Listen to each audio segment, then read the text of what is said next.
What a time to be alive if you're in the market for a high-end truck. Both of these trucks are pretty close to 80,000 bucks. And when you think about it, it wasn't that long ago where crank windows in the old Chevy Cheyenne and air conditioning and an FM radio were huge options. Now we've got it all. We've got pedestrian detection, lane keep assist. We've got leather interior sunroofs and also a capability that we've never seen before. Both of these trucks can handle in the back about 2,000 pounds. That's close to a ton, but they both take different approaches to their engines, even though both get pretty close to the same mileage. The F-150 has a 3.5 liter EcoBoost, and the unique thing about this Limited is it gets the Raptor engine with 510 pound-feet of torque. And in the Sierra, we've got a 6.2 liter naturally aspirated with 420 horsepower and 460 pound-feet of torque. But which one would you want to take home? That's what we're going to find out. Okay, we're driving now the 2019 GMC Sierra Denali. This is the top of the line truck in the GMC Sierra lineup. And what do you get? Wow, holy smokes.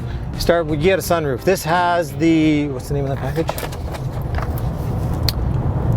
This has the ultimate package, which gets you a heads-up display. Very nice. Love to see a heads-up display in a truck. It makes keeping your speed super easy. But you know what? The biggest thing that you notice in the Sierra Denali is how quiet it is. The very first time I drove in this thing, I could hear myself breathing. That's how quiet it is.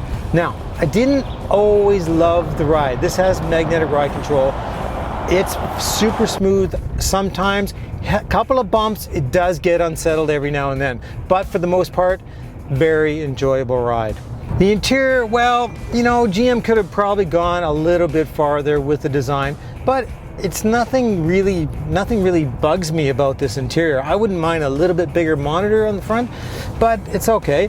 The instrument cluster, mix of digital and analog. I would probably like to see all analog in there. The all-wheel drive system in the Sierra has an automatic mode where it just automatically engages four-wheel drive, which is kind of nice. Also has the 4 high and 4 low, but you can normally, you're always in 2-wheel drive, powering to the rear wheels to the 10-speed transmission. Now, one of the really nice things about the Sierra, of course, is the 6.2 liter engine in here, 420 horsepower, 460 pound-feet of torque, and I gotta say,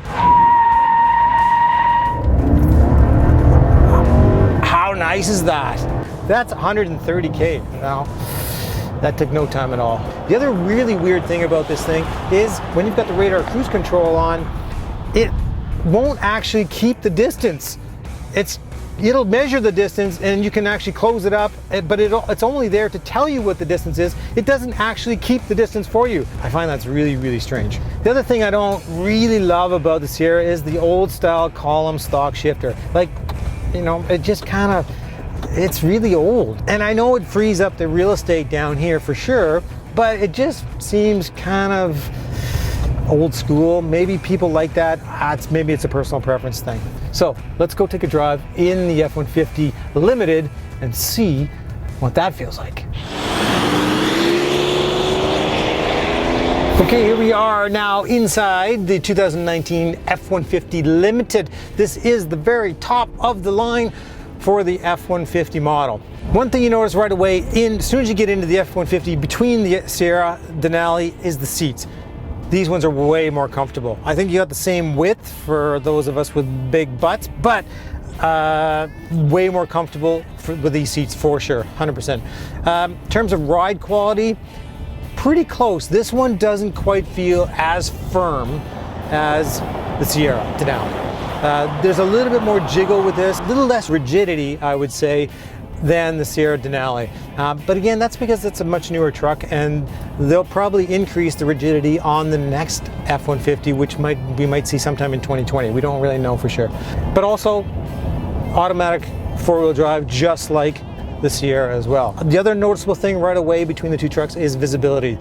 Much better in the F-150. The swooping doors, the way they come down like this, and the hood is a little bit lower too, so you actually can see around, I think, a little bit better. In terms of quietness, both about the same, I would say. So the 2019 Limited does get the Raptor engine. That's 454 horsepower and 510 pound-feet of torque. And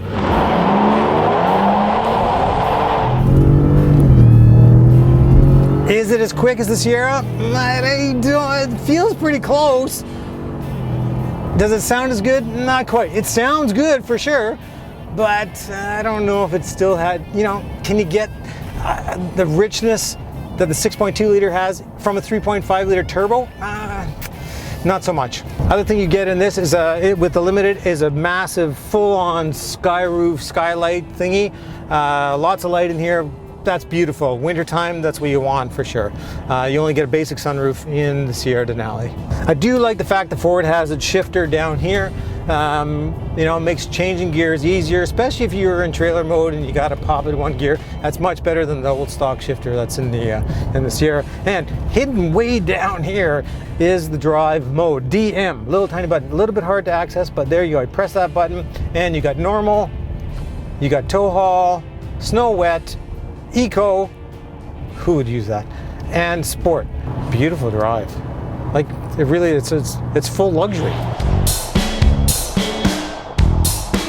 At the end of the day, I don't know if it's possible to say that this truck is better than that truck, that the Sierra is the one you should choose over the F-150 Limited.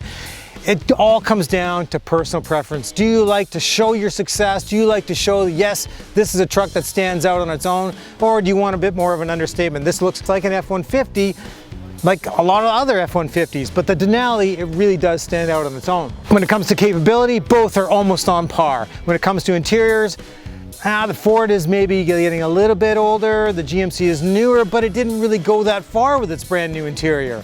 They're almost equal when it comes to interiors. Exterior wise, the Ford is getting a little bit older now. We got an update in 2018 after a brand new model in 2015 where it became an all aluminum body truck, whereas the Sierra is all new for 2019. So it's a hard decision, and it all comes down to personal choice. For me, I think, you know, I'm a little bit showy perhaps, and so I would probably end up with the Sierra. Only because there's so many F-150s on the road, I want to be a little bit different than everybody else, and I like the newest things all the time, so the Sierra would probably be my choice in the end. It's a difficult choice, but at the end of the day, I think I would probably put my money on the Sierra. For Driving.ca, I'm Derek McNaughton.